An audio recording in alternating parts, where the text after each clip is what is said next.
Do I have someone or somewhere to be brave? And I think the answer to that most times is no. So I think it's necessary and important that podcasts like this exists so that you can not only hear the stories, but also get tools to help navigate this journey in a way that helps you to be brave, that you are plugged into a space, even if it's just a podcast, that allows you to know that I'm not alone. I may not be in your forest, I may not be in your neck of the woods, but we are absolutely out here. And there are absolutely ways that we can support you, even if the condition isn't the same. I understand what it feels like to stand over my child on a ventilator. And if you understand that too, if you understand feeding them medication in the middle of the night or praying that the pain will go away, then we're the same kind of people. And we're here to support you through that. That's beautiful. I have a special thank you just for you, our podcast listener. Right now, you can get free access to our most popular course and masterclass, How to Prepare, Support, and Respond to Your Child During Shots, Blood Draws, and Vaccines. You can also get access to how to use comfort positioning in pediatrics. These courses usually sell together for over $250, but we're giving it away to you for free. All you have to do is leave a written review for this podcast, Child Life on Call, on Apple Podcasts or Spotify. Give us a quick screenshot of your submitted review to podcast@childlifeoncall.com. Once we get your email, we'll send you the course completely for free. There are no strings attached, just our way of saying thank you for supporting the show and helping more parents find our podcast. Send us a screenshot of your review to podcast@childlifeoncall.com. You are going to want to get your pens ready for this episode because I got to talk with Dr. Brittany Clayborne. She is a psychologist outside of Dallas, and she herself has battled many complex critical medical issues and then had the experience with her son when he came home from tennis practice one day and said that he had chest pain that led him to a heart transplant. She had actually been through the journey herself. So there's so much of our conversation today where we talk about what her experience was like and how that helped her navigate and protect and support and advocate for her son as he went through it too. You're going to see so many of the things she says about herself and how she talks about her son too. So it's no surprise that Micah is a teen who is on TikTok with millions of views, spreading hope, which he says is a team sport, because if he can get through a heart transplant, he wants to help other kids get it done too. There are two takeaways that I want you to know, and that's that Micah has created something called My Brave Journal, and he has a transplant version of it too. And this is designed for kids, and you can order it on Amazon, kids and teens, to navigate their feelings. And the other thing he's done is he wanted a teen group virtually that he could meet with that were other kids going through transplant. So he created that. So make sure you stay tuned to hear about all of the amazing things that Micah has done. But this beautiful conversation is one that I will never forget. I'm so glad that you're here. Thanks for joining us today. Dr. Brittany Clayborne, I am so excited to be with you today, and I could not be more excited to just get to know you as a person, you as a mom, and learn a little bit about how you've navigated a very tumultuous experience with your son and also yourself. So would you take just a minute to introduce our listeners to you, who you are, and a little bit about your family? Absolutely. So my name is Dr. Brittany Clayborne, and I myself am a heart transplant recipient. And about 8 months ago, my son wanted to be like me. God. So he became a heart transplant recipient as well. And all of this was unexpected. As far as myself, I was 26 in perfectly good health. And when I had Micah, I had a heart attack during labor. And that led to a diagnosis of peripartum cardiomyopathy, or an unexplained weakening of the heart muscle due to pregnancy. So I was just home with meds for a couple of years, managing that condition, just kind of a week into heart. And they told me of the 100 women that have this, 99 of them recover. So you got a 1% chance, but like it's not a big chance. Listen, I should play the lottery because I hit that 1% dead You center. should. So after about 2 years, they said your heart is continuing to weaken. We need to give you a pacemaker and defibrillator. So I received my pacemaker. And the way that I usually tell this story is I tell it by Micah's age. So Micah was born and I had the heart Mm. attack. When he was 2, I got the pacemaker and defibrillator. By the time he had turned 4, I had died and been shocked back about 6 times. Wow. So they said, the heart's not getting better. And the fact that you are continuing to have these episodes means that it's getting worse. So we need to consider the possibility of a heart transplant. So when Micah was 5, I was listed for a heart transplant. And they told me, they said, Brittany, with women that have had children, not only are we trying to match your antibodies, but we're also trying to match the antibodies of the children that you carried. So it's harder to match women that have had children. So it's of the 99 hearts that you're offered, or I'm sorry, if you're offered 100 hearts, you may be a match for 3 of them. And 99 heart offers, that's not happening anytime soon. Yeah. So, in other words, it's going to be very, very difficult to get a match for you. The best way to do that would be if you were in ICU because it moves you up on the list. I said, okay, so I can wait in ICU. That's cool. And of course, I was having so many issues that I was already on IV medications anyway. So I was in ICU on IV medications, and they said, hopefully 2 or 3 weeks, and you'll get an offer. So I'm one of those people, if I'm in the hospital, my brain has got to be doing something. Otherwise, I'm Yeah. going to be focused on dying. And I couldn't be because I had a 5-year-old at home that was expecting me to come home. So I'd always wanted to get my master's degree. And I was like, what better time than while I'm in cardiac ICU? So I started my master's degree through an online program, WGU, and it was self-paced. So I was really just focused on, I would FaceTime Micah in the morning. I would do school the rest of the day.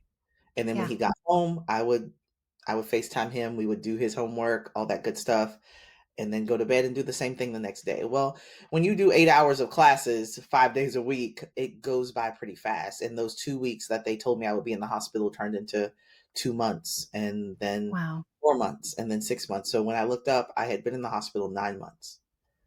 Wow. And I had my master's degree. I'd finished my master's degree, but I still did not have a heart. So one day Micah called me and I was putting together the little birthday bags for his birthday party. I went in the hospital in January and it is now August. And his birthday's in September. So I was putting together his birthday bags and he's called me. He said, what are you doing? I said, I'm putting together your Power Ranger birthday bags. And he said, are you going to be at my party? And I said, no, buddy, I'm not, but I want to make sure your bags are together. And he said, oh, well, if you're not going to be there, I don't want to have a party. So I called Mm. my team and I said, hey, I got to get out of here, guys. I have to go home. I need to be with my son. And they said, well, we can give you an LVAD. It's a mechanical heart. We can give you a mechanical heart to go home with, and then you can go home, and you can wait for a heart that way. I said, okay, let's do that. So I went into surgery a couple of days later, got the mechanical heart, went home on his birthday, actually. Met him at school with some cupcakes. Best surprise ever. The whole kindergarten class was Oh. crying. Oh. So that was incredible. And I lived with the LVAD from September of 2016 until January of 2018. In January of 2018, I finally got my call, got my heart transplant, and everything Wow. was really, really amazing. Incredibly amazing, actually. So I wanted to celebrate my 1 year transplant anniversary. So of course I got my transplant in January of 2018. So it's December of 2018 and I went to see my doctor. I said, "Listen, I would like to take myself to Australia to celebrate my 1 year heart anniversary because I feel like if I can survive heart transplant, I can survive like man-eating spiders that they have in Australia. I could totally do that. That's fine." So they said, "Okay, well let's do your 1 year checkup, and if you're good, then you can go." So they did the checkup. They said, "Brittany, the heart is beautiful. It is working well, but you cannot go to Australia." And I said, "Well, why not? I don't understand." They said, "Because between your liver and your spleen, we found 300 cancerous lesions. You have stage 4 cancer." And Brittany. I said, I'm not sure I understand." And they said, "Well, you have a type of cancer called PTLD. It's post-transplant lympholymphatic disorder. It's lymphoma, and it's everywhere. We're not sure how the heart is going to handle it. This does require chemo. Surgery is not an option. Only 1% of people get this. I'm really starting to not like that number. No. They said, "What do you need? What can we do? What do you need?" And I said, "I need the number to a really good psychologist." And Yeah. they said, "Just use anybody. Our entire team is great." I said, "No, I need like a critical illness psychologist. I need someone that can help me process all the deaths that I've died, the death that is currently before me, and if I survive this, how to live again without the shadow of death over me. And if I don't survive this, how to help my family process all the battles we've been through and now lost." And they said, "Well, there's not really anybody like that. Just a regular psychologist can help you." And I wasn't going for that. So I went home and I did my own research, and they were right. There was not a critical illness psychologist. So I did some thinking and some praying and some meditating, and I decided I need to be the thing that I am seeking. So I enrolled into a doctoral program and got accepted. So I walked into my first day of chemo and my first day of class at the same time. Wow. And I got through chemo. I rang the bell. I got through class and earned my doctorate of psychology. And I did a specialization in between cognitive behavioral therapy and grief therapy, combining them to create this type of critical illness support for people navigating it and for their families. So things were great. I mean, really good. Micah was playing tennis. He was excelling. I was home. He was happy. Everything was great. And then on December 13th, 2023, he came home and he said, he would come home from school every day and then we would go outside and play some more because he had a lot of energy. So he would run home from school and then he would say, "Okay, let's go toss the ball. Let's go throw a football or something like that." So that day I said, "Come on, dude, let's go throw a football." He's like, "I can't." I said, "Why not?" He's like, "I have chest pain." And I was like, "What kind of chest pain?" "I don't know, just chest pain." So I said, "Okay, well, let's go see your doctor." So we went to his primary doctor. His primary doctor said, "I mean, he looks okay to me, but if you want to see a specialist, I'll give you a referral." Gave us a referral. Usually referrals take weeks. Unfortunately, I mean, not unfortunately, but fortunately, literally as we were leaving the parking lot, I got a phone call from the specialist and they said, "Hey, we've had a cancellation. Can you be here in an hour?" I said, "Yeah, sure, no problem." So drove up there. We did an EKG. The physician there said, "I don't think our machine is functioning well. Let's actually do an echo." So they did an echo. After the echo, he pulled me into a room and he said, "Dr. Claiborne, I'm really sorry. Micah's heart is functioning at 7%. This is the worst case of hypertrophic cardiomyopathy I've ever seen. I've already started arranging for a bed in cardiac ICU for him. I don't even understand how his organs are getting oxygen, let alone how he's running a mile in tennis every day." And then the world changed because me fighting for my life was one thing, but I couldn't fight his battle. So that began his journey. We went to cardiac ICU. The next day, he went to have a pacemaker defibrillator placed because they were afraid that he would not make it for much longer without one, for much longer being like the next 7 days. So he had the pacemaker defibrillator put in. And on day two after the surgery, we're sitting in the hospital and a social worker came by and she said, "Hey, mom, we're having a caregiver meeting up on the third floor. If you want to come by and talk to other heart parents." And I said, "Oh, that's okay. I'm not really, I'll stay here with him." And they said, "Oh, by the way, we have crumble cookies." I said, "Okay, I'll be right there. Just give me 1 second. Let me grab a cold milk out of the refrigerator and I'll be up there."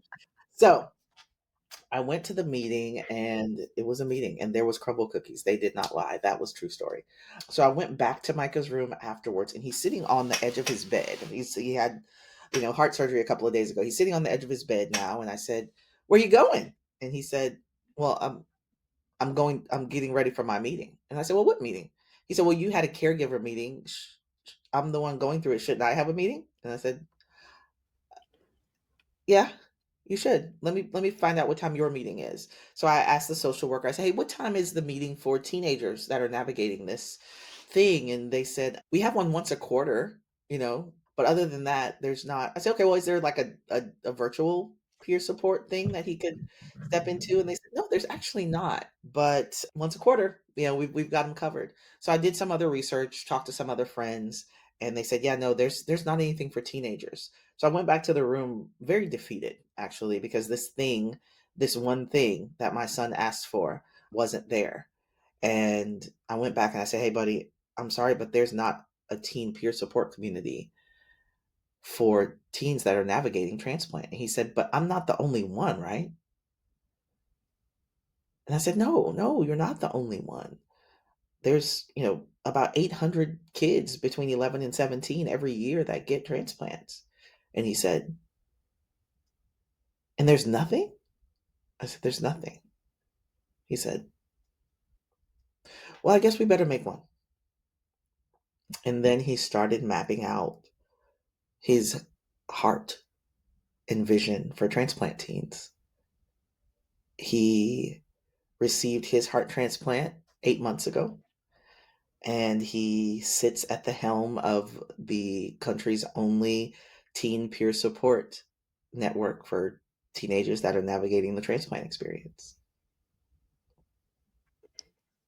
He reminds me of you in so many ways.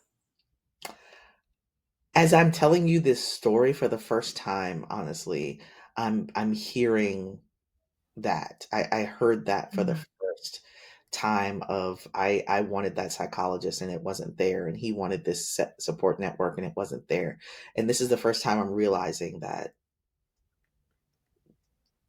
similarity. What does that feel like? There is a sense of pride, but there's also a sense of fear for the things that I understand are not there.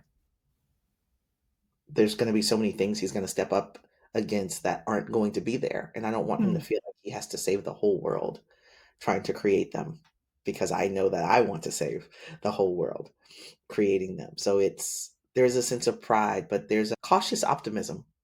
How about that? Wow. I have so many questions and don't know where to begin. If it's okay with you, I'd love to head back a little bit to your time in the cardiac ICU for that prolonged period.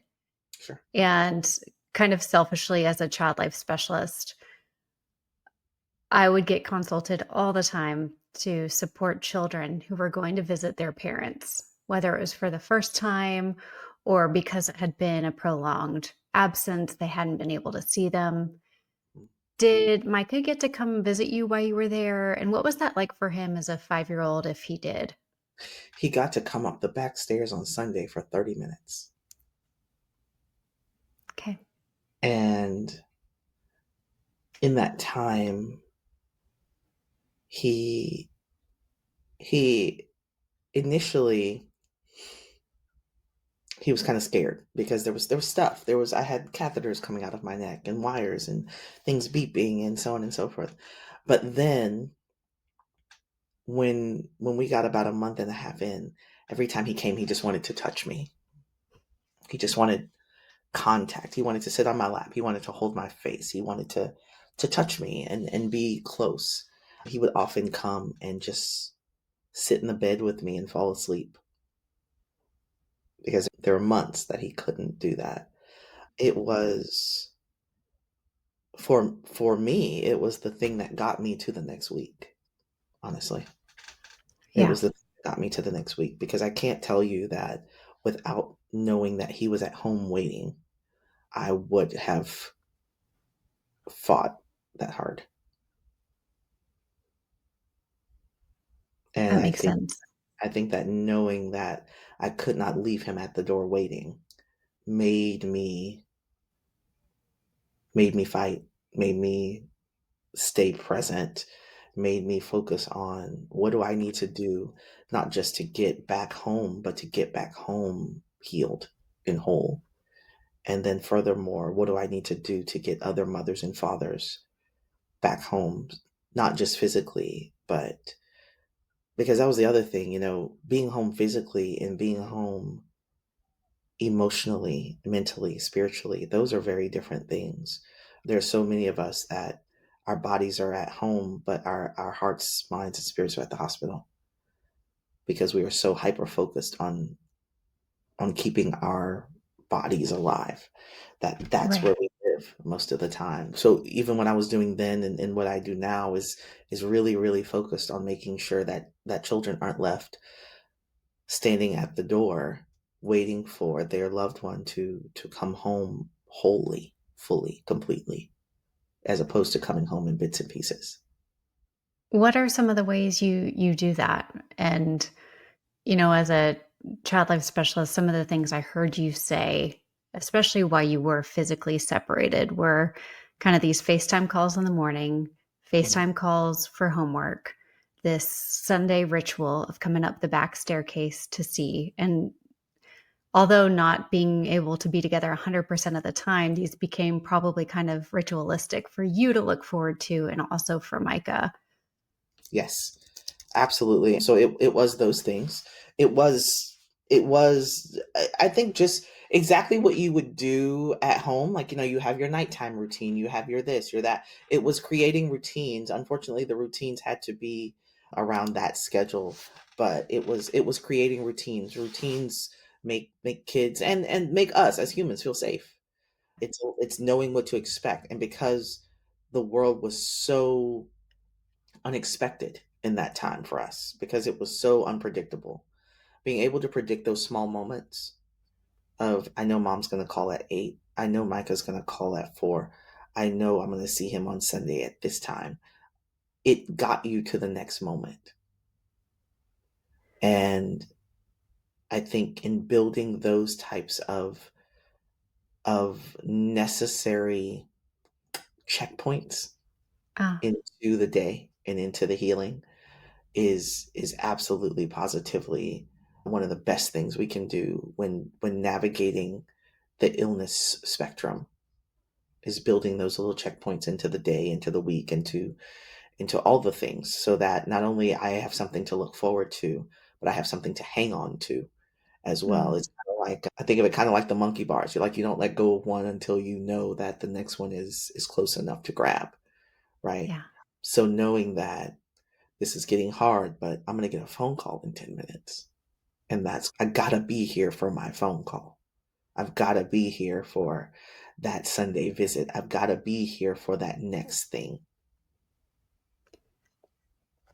Dr. Claiborne, you've had to navigate so many difficult conversations throughout Micah's life, whether it was mom needs a heart transplant, mom has cancer, you're going to need a heart transplant. What are some of the personal mottos or values that you look at when you're having to give this really difficult or complex information to Micah? And how do you process it yourself first? And then how do you convey that to Micah? That's a really good question. That's a great question. One of the things that we one of the things that we started when he was incredibly young is, I want you to be brave. I want you to be brave. Bravery is a word we often throw around.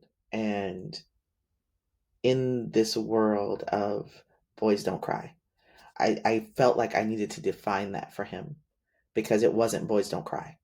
So we created an acronym when he was very young for the word brave, and it stands for breathe. So I'm going to tell you something hard. After I tell you the hard thing, take a breath. Mm. So breathe, realize what you're feeling. There is a feelings wheel that we religiously use. It just fell off my wall last night, but literally it's I right here. see it. So he doesn't come in and say, I'm just mad. That's not something that we do. He comes in and he can say, I'm angry. And I say, okay, are you frustrated, annoyed, envious, or mad? And he's like, I think I'm annoyed. And I go, okay, well, what are you annoyed by? Are you irritated? Or are you resentful of something? He's like, oh, I think I'm actually irritated. I think something just Yeah. rubbed me the wrong way. And by doing those things, so when we talk about breathe and realize what you're feeling, we are able to diffuse, not dismiss the emotion, but diffuse it and get a better definition of exactly, because I can help you if you're irritated. But if you're Yeah. just mad, that's such a big ball of all Mm. kinds of stuff. But if you're irritated, then that means to me that something has rubbed you the wrong way, right? And the thing Yeah. that's rubbing you is probably just something that you're not used to rubbing you. So then the next question I'm going to ask is, the thing that's rubbing you, is it trying to polish you, right? Mm. Rumi said, "How can you be polished if you are irritated with every rub?" So, is the thing that's rubbing you trying to polish you? Or is it just a distraction? If it's a distraction, we can forget about it. If it's actually trying to polish you, then let's lean into the rub and figure out what it's trying to teach us.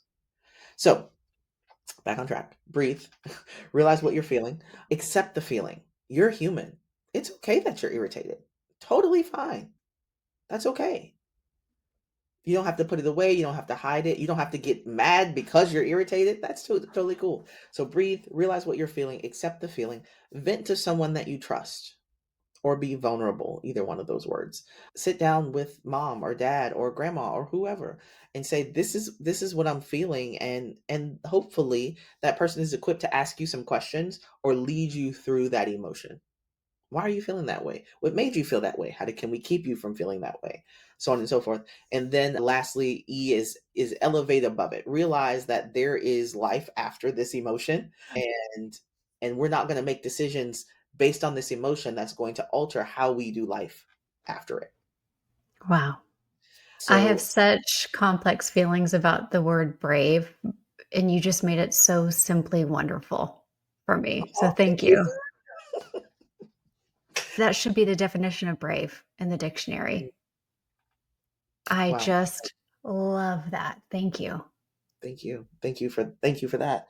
So one of the things that he created while he was in the hospital. We kept ordering, like, he's like, I want a journal, but I don't really want to write in it like how I feel. I just kind of want to, I wanted to ask me how I feel, but not real. So he had like four different journals. He had like one that was like a would you rather book. He had another one that was like feelings wheels and stuff like that. He had another that was like write your life sentence. He had all these different journals. And he was like, I wish there was just one book.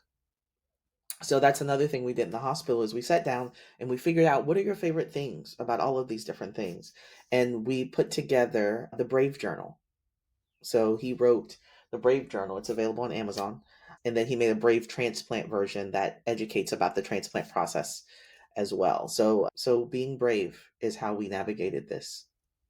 Mm. Both of us, all of us, everybody knows, be brave. I feel like it's something that families could institute before and should before the hard thing happens. So I give my mom so much grief about this, but on Sunday nights, she would pick a would be our family dinner growing up. She would pick an article from the newspaper and we'd have what she called a values conversation. And I just wanted to take a pencil and stab it into my eye. But what it did, and I don't remember the values or the conversations, but it was like this time of like togetherness where there was a topic that we could go through. And I feel like your brave acronym could be something that families talk about, implement, ask about at those specific times of For sure. intentional togetherness so that when, because it's not if, it's when something hard happens, you Right. have something to fall back on. Right. I have so many things going through my head. One of them I want to ask you is being a parent that has gone through medical trauma yourself. Mhm. Was it hard for you to distance yourself from Micah's experience?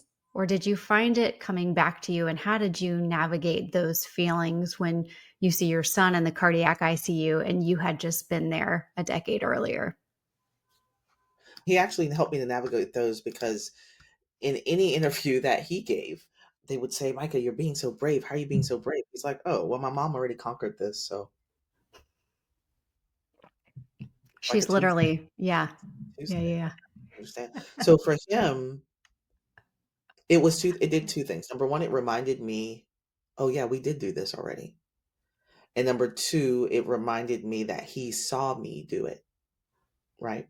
There's one thing if I'm asking you to step into the kitchen and make cookies. You have no recipe, you have no clue where to even start, let alone what it's supposed to look like when you're done. But if you've watched me bake cookies, if you've been there, if you've stood next to me and been brave with me and added your own little ingredients to the recipe, and then I tell you, okay, go make some cookies, then you're okay. Yeah. Now, I, as a parent, I'm going to be a little nervous because were you really paying attention? Yeah. But I think we find that that's how the world is what it is because children watch parents. And when they watch us, they learn how, not only how to do what we did, but how to improve it, to be Right. better Make it than we better. were. So not only did he do it, but he did it better than I did. I look at all the things you've been through, and it's maybe easy for somebody who doesn't know you to say, gosh, this obstacle of what you went through, and then cancer, and then your son going through this, and that these are the obstacles that you're having to get through. But the picture that you're painting is that each of these difficult experiences have actually built this foundation to put you both together through it. And sure, there were obstacles, but I almost am seeing them as this like pyramid of things that you've triumphed together to You be on know, the top. it's definitely been a journey, and I don't even I and that's the thing, with transplant, there's not really a top. Ah, Unfortunately, transplant is not a cure. It improves failure of an organ. That's what it does.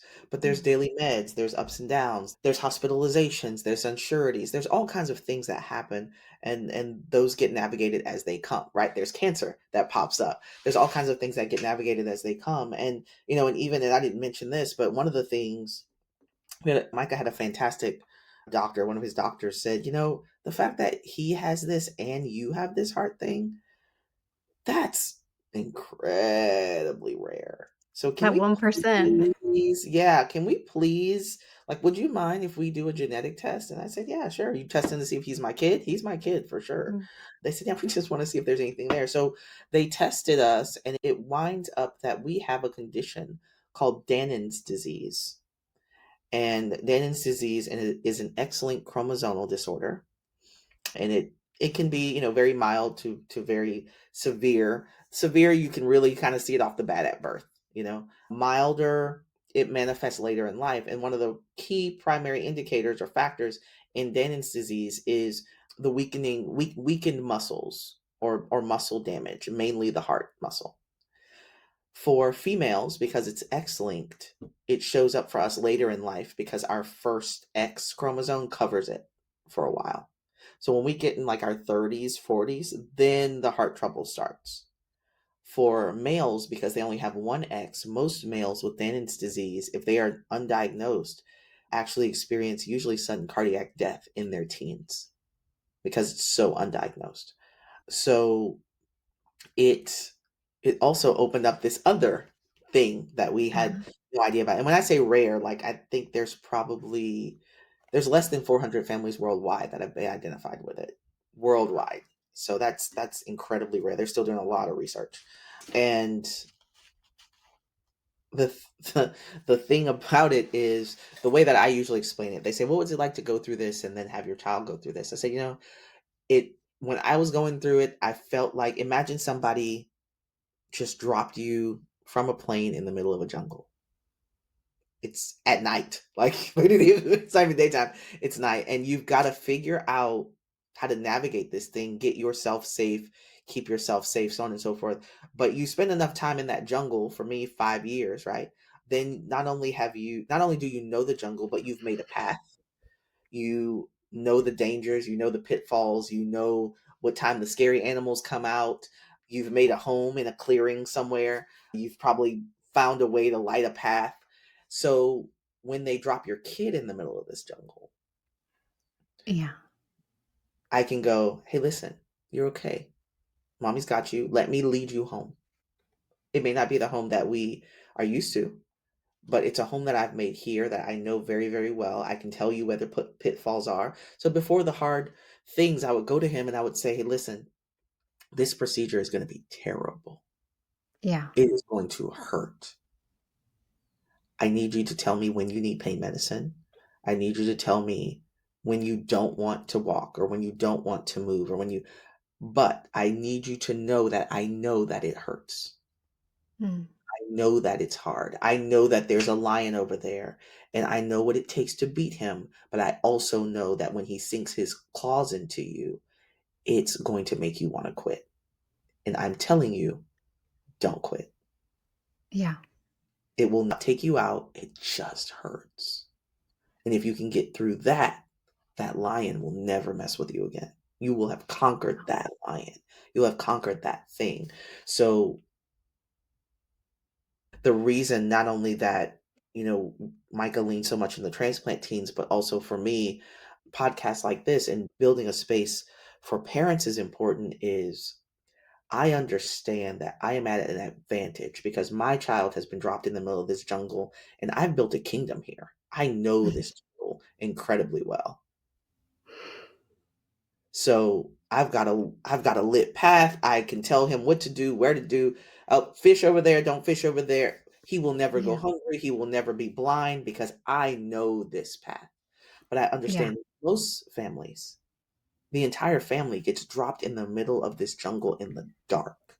And not only are they trying to survive, but they're trying to help their kid navigate this when the kid has been diagnosed and the parents don't know anything about this world. And they're trying to pay bills and manage other children that don't have the condition and all of these other things that they never asked for. Micah is my only child. So he has and can be my only focus, right? I could sit in the hospital with him 24/7. He's the only child, he's the only grandchild on both sides. He has our 1000% attention. Most families don't have that. Yeah.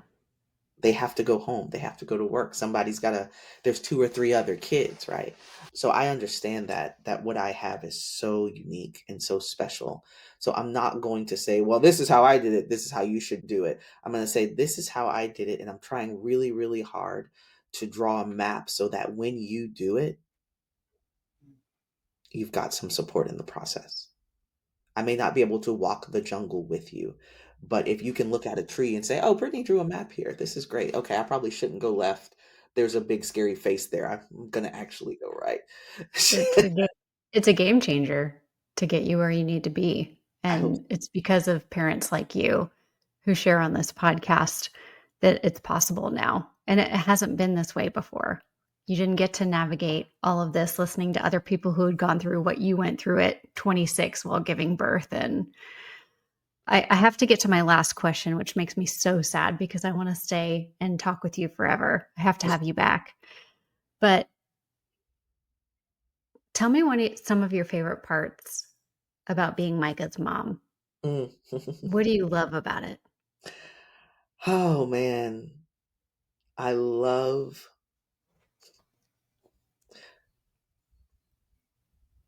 this. It may sound a little selfish, actually, a little self-centered, but I love seeing myself evolved.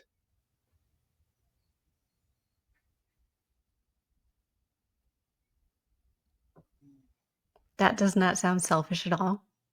It sounds like the exact 10-year-old birthday post that I posted for my son yesterday because he Oh, turned really? 10.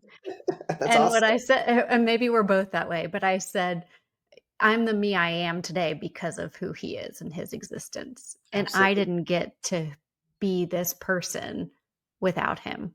That's right. That's absolutely positively correct. I can promise you I I am 8 years post-transplant. I got diagnosed in 2015.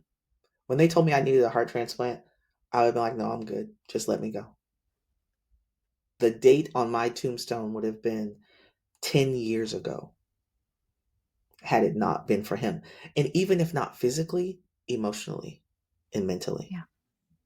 But Yeah. because of the requirement of bringing your whole self into parenting.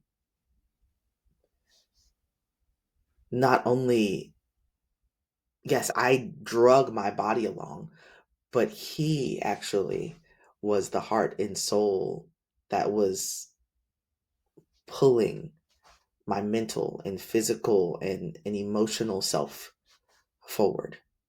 I'm imagining the little husky sled, and I'm imagining him being on the back going, "Mush, mush." No, you have to show up. You have to hug me. You You have have to love to. me. You have to be in these spaces. You have to show up fully. You have to show up as yourself, because if you don't show up as yourself, I can't show up as myself, and I've got to show up as myself because I don't know how to show up partially. The world Oh, didn't teach me that. So I need you to show up fully to show me how to show up fully. And when we both can do it, that's when you can see the evolution, right? It's about the planting of the seeds. And I think our children allow us to see that garden, that we may not necessarily eat the fruit, but if I can see the flowers breaking through, then I know this is good ground and that was good seed. And I have planted something that is going to far outlast me. it's so beautiful, the power of children just by their mere existence and how they can transform us. Absolutely. I would love to learn a little bit more about this transplant teen group that Micah has created and where families can get to it and find this much needed resource. Absolutely. So we are on all social media platforms. Micah's first thing that he wanted to do was demystify or educate about organ donation. He was like, I want people to see that kids like me have organ transplants and that we do really, really well. So one of the first things he posted on the Transplant Teens TikTok was a video of him walking, I think maybe 18 hours after transplant, something like that. And people were so, and I thought, I was like, oh, this is kind of a silly video, but he wants it, whatever. The thing got 33 million views. Right, exactly. So 33 million views, over 150,000 followers, because people, the thing is, and Micah said it best the other day, people need to see hope, Oh, and they need to see it in action. They need to see it real life. And the other day we were doing something and I said, "Well, Micah, you're spreading hope and I think that's what people love about it." And he said, "Yeah, Mom, but it's not just me spreading hope. There are so many other people that have contributed to this because hope is a team sport."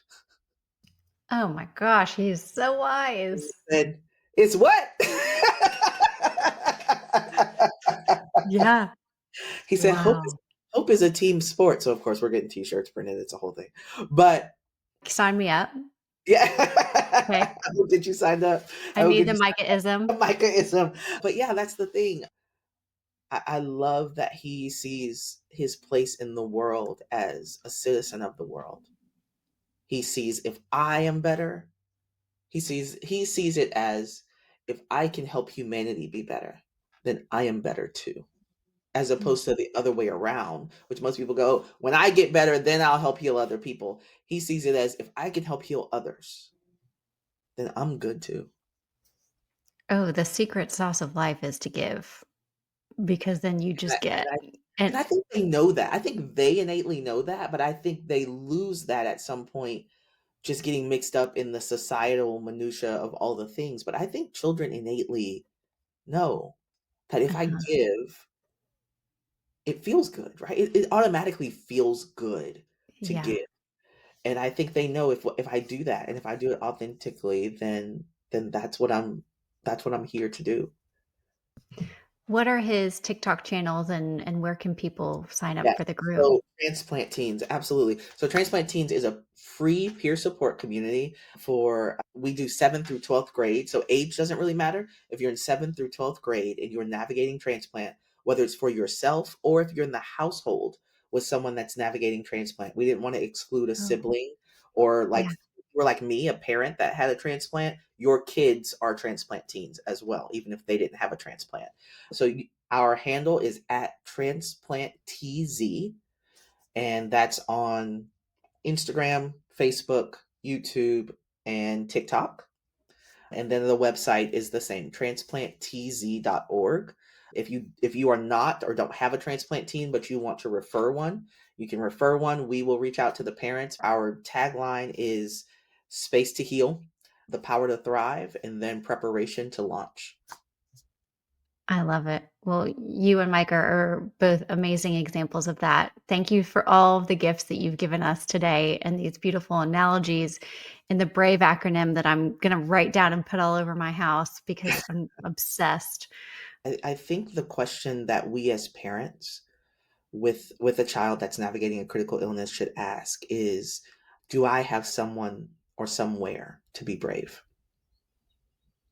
And I think the answer to that most times is no. So I think it's necessary and important that podcasts like this exists so that you can not only hear the stories but also get tools to help navigate this journey in a way that helps you to be brave. Like Micah said, hope is a team sport, and making sure that you are plugged into a space, even if it's just a podcast, that allows you to know that I'm not alone. I may not be in your forest, I may not be in your neck of the woods, but we are absolutely out here. And there are absolutely ways that we can support you, even if the condition isn't the same, even if the surroundings aren't the same. I understand what it feels like to stand over my child on a ventilator. And if you understand that too, if you understand feeding them medication in the middle of the night or praying that the pain will go away, then we're the same kind of people. And we're here to support you through that. It's beautiful. Thank you. I have to ask, Dr. Claiborne, do you take patients virtually? Because I'm sure there will be moms who listen to this and say, I have to work with her. I do it for free. I don't feel like anybody should have to pay to be heard. And what I do is I do 3 free sessions. And then after that, if we feel like you need more support, then we'll get you to someone that can provide more stable support. But I also have to remember that, like, the past 3 weeks, I've been in the hospital twice. So I have to Yeah. also manage my own health. And by doing that, I provide 3 free sessions, and they can find that through Transplant Teens or just through any of my social media handles at Dr. Brittany Speaks. But yes, we absolutely do that, even if it's just I just need a one-off vent just to talk about what's going on. That is absolutely positively what we're here for, to let you know that you are You're not out here alone. you are so generous. Thank you so much for today. I'm going to remember this conversation forever. Thank you so much. Oh, I love that. So would I. Mhm. Thank you. As a parent, you want to be there for your child, especially when it comes to their health. But healthcare can be overwhelming and confusing. The good news is child life specialists are experts who help families navigate these challenges. But often our support is only in hospitals. So imagine if you had access to these valuable tools and resources all the time. You would be able to understand medical procedures, explain them to your child, and help them feel less anxious, which also makes you probably feel less anxious. So, when your child visits the doctor, has surgery, or has a medical procedure, having the right information and support can make all the difference. You, the parent, can be prepared to answer their questions, calm their fears, and advocate for their needs. Child Life Specialist tools are ready to be in your hands right now through our app Support Spot. All you have to do is go to the iOS or Android store, type in Support Spot. We are giving all of our listeners on this podcast access to the app for just $19.99 for an entire year. You are going to have, I'm not kidding, 7 years worth of resources and support and information that we have been building at Child Life on Call at your fingertips. With these tools in your pocket, you can transform the way your family experiences medical care. Parents, you deserve to be informed and feel confident in your child's healthcare journey. For those of you who are joining us today, I am not a doctor, I'm not a therapist, I am a child life specialist. And the suggestions and tips and resources that I talk about with parents on this podcast may be great for you and they may not be right for you. So the most important person you can talk to about getting support is your care team, your doctor who knows your story and your child's story. So regardless of maybe what I mention or what other families mention here, we're not licensed therapists, we're not doctors.